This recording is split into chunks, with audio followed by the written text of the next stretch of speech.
This is 89.7 FM. Broadcasting live 24 hours a day. 89.7 FM. A rebel without a cause. You know, I'm moving with the pack. The teenagers is at a very dangerous point in their lives, because as much as they beg, at times they do a lot of crime. You know, so it's one of those, I'll beg today, and if it doesn't go my way, I'll smash a window here. I will jump over a wall here, you know. And they need a lot of attention. They need a lot of attention. Sure. The older men have some twisted way, some contentment. I was gonna say, like, it's almost like it's a choice. You almost feel like this is a choice. The older men have that. Rather be yeah, you know, look, I'm in my 30s. I've not done much. Pretty much, there's a slim chance that things might change. You know, and for them, as long as he sleeps with a full tummy at night, he's good. He's good. Most of them, it's not living by system. It's them just waking up, wandering, you know, picking here and there just to get by. Do you find that there's some mental illness involved as well? Bipolar, depressed? Yes, you have that. But if you've been in a certain space for a while, it alters how you think. It alters your reality. Some of them, some people have left their homes to come and work, but things did not go as planned. And along the line, they couldn't pay their way. They now had to start asking for money. One thing led to another until that became their reality. Sure. Going home is not an option because I'm a failure. Oh, so those people who come to, because I've had people come to my house, ring the bell, say, "Oh, I'm from PE and I came to look for work, but now I'm stuck here and I need money." So it's not just a scam. So there are people who actually have that story. Very, very real. Genuinely. It's genuinely very real. And look, man, it's not only homeless men that go through such. You have clean people that have pride, that I will not allow myself to be at that level, but I'm desperate. I need something, you know, and I don't have a source of income. I don't have this, I don't have that. And unfortunately, I'm forced to ask for food. Sure. That's the reality. He might have a place to stay, or he might, you know, but if you don't have a place to stay, if you don't have your next meal is not guaranteed, it alters your thinking. Sure. It even alters how your body starts moving. You find yourself with your palm out most of the time, when it really does mess with your mind. Hunger will show you things that are not there. But it's interesting, because when I look at your pictures, for a moment you even forget that these are homeless people. I think it's because of what you focus on. For example, the old man with the beard and the way he's holding his cigarette. And then it made me start looking at the way the other guy's holding his cigarette. Like there's this, it's almost classy. You know, these cigarettes, I don't know if you did it on purpose, but they became these precious things, you know? They're comforts that they experience. You know, they have shared comforts. How I go about, you know, documenting these men is I start first by, you know, talking to them. And as we start talking, as they warm up to me, as they realize that I'm genuinely here to just find out who they are and I'm trying to assist, that's when I start snapping. And it's not me saying, look that way, look. I just, you know, what they do, and I want to experience that and just capture it as is. Which explains why there's life in their eyes. Because that stood out for me as well, is that all of them, there's a lot going on there. Under normal circumstances, you wouldn't want to engage in a conversation with a homeless man. Because you feel that, what could you possibly gain from him? When you genuinely give him an ear to say, what are your problems? Where do you come from? Tell me about your childhood. What happened? Your first kiss. They have these experiences. They have these memories. What happened? he then somehow just starts going on and telling you this and telling you that, and you actually find out some are actually educated, well spoken, some are poets, some are engineers, some went through a breakup. One of the men you actually mentioned, the one with the cigarette, the old man with the beard, he's a qualified gourmet chef. Yeah, he's a qualified. He was a qualified gourmet chef. He passed away. He passed away last year. I really wish I could have helped him beyond. What happened? How did he end up on the street? His health, his health. He was old and. But he could still cook. Was his hands not? I don't get it. Nah, I mean, ill health, hard concrete, cold nights. That's not a good combination. And I think his body just gave in.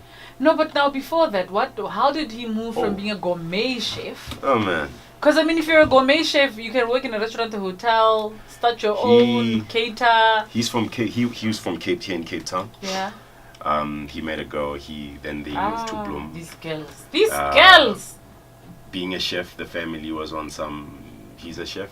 Where's a doctor? We want a lawyer, or someone. So he came from a rich family. No. The lady came from. A rich family. Lady. And this guy being a chef, So I think the family wanted just to have someone, with. Sure. Something. Clout. Yeah. And one thing led to another. The girl had to leave him. He left Cape Town to go to Bloem to start a life with this woman who is now telling him that it's over. And he went into a depression. One thing led to another. He started drinking. Shame. He stopped being productive. Started jumping into drugs, and it just went on. It went on. He tried to go back into society and work, but it was not the same. And then 28 years later, he's 28 years. He's, and Shucks. Makes you think. It really does. Has it made you reflect on yourself? I mean, this is my brother's keeper, and in a lot of ways, I almost feel like they've done something for you. The connection I have with these men, I'm a father now. I mean, I'm a father of 3 boys now.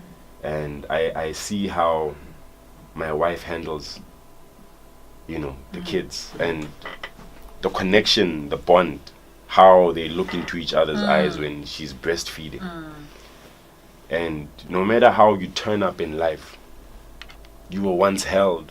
Someone once wiped your bottom and picked you up and cuddled you. You once depended on someone. Something happened and something happened along the way. And it's not the way it's supposed to be. Sure. You go, there are times when you go through depression and you literally cannot help yourself. Sure. Depression is I just recently found out how powerful depression is. It alters your physique. It does. You lose your hair, your health. I went to a doctor one time for ulcers, and the first question he asked me, do you have stress? So imagine stress over time. When now the way you walk. And it's such a tough space to let anyone in. I mean, I've been there. I've been depressed. I've actually been on medication for depression. And I the one thing that stood out for me is I need to be left the hell alone. You cannot have any. You can't even take in positive energy. You literally can't. You are a poison, and you need to purge. You know what I mean? You had difficulty even having medicine. Now imagine if you don't have medicine. You don't have medicine. You don't have medicine. You don't have psychotherapy. You don't have anything. Now do you understand what that is? I know what it is to be in these men's shoes. I understand the challenges that they face on a daily. Were there any women? Because I know this is my brother's keeper, but it made me curious about women on the street. Yes. I mean, I know there's a whole other thing because there's a vulnerability as well that's just associated with the fact that it's women. But do they associate at all with any homeless women, or is that a whole other world? Is it? It's so deep, hey. There's a society out there that exists, and there are women, but their setup is different from Okay. ours. Okay. With Do you think you could ever man, explore that side, or do you feel? I have actually explored it. I have the content I have on these men is vast, Yeah. and I've just displayed a quarter of it. Mm. And I once went to this one place where they reside, and for 15 men there were 2 women that came and went and took care of these men. Okay. And when I say they took care of these men like you would take care of your husband, Sure. and Feed, and wash clothes, yes, dibono crossing. yes, and Wow. and I then had to ask, please explain to me what is it? How do you justify engaging all of you in just, you know? Yeah. How does I don't know. work? This is, you know, but Yeah. but one of them said, "Yo, man, look at us. Sure. Look at us. Who is going to? No one can be picky. Who is and- going to indulge in us and Yeah. want to spend time with us? Yeah. And here are these women that are here with us. Yeah. They actually make more money than we do. They actually sometimes feed us, and in some way, these 2 women were like, So they had the power. they were the queens. They had the power. Yeah. Do you understand what that is? Yeah. They had the power because, I came back with KFC. Yeah. What do you have? Sure. But let's eat. Oh, but they get variety. They- 15 guys. It's Not stuck with the same thing every night. but it's the story behind it was Sad. It's Is it's it- very sad. But do the guys take care of these ladies? Yes, and That's the exchange. they take care of them in a way that you cannot even. Yeah. They will kill you for these ladies. It's like a symbiotic relationship. They You know, in will- nature where you have that symbiotic Yeah. thing with the bird Yeah. and the animal, and the bird is chowing all the mites on the back. And They will kill you. They will kill you, and it's just they that's deep. taken care of, but Yeah. it's in a sick, twisted way. Yeah. It's in this look. You know how it is to be held and be kissed and just Yeah. that affection. You know how it is, Yeah. and they don't have it the way we have it. Yeah.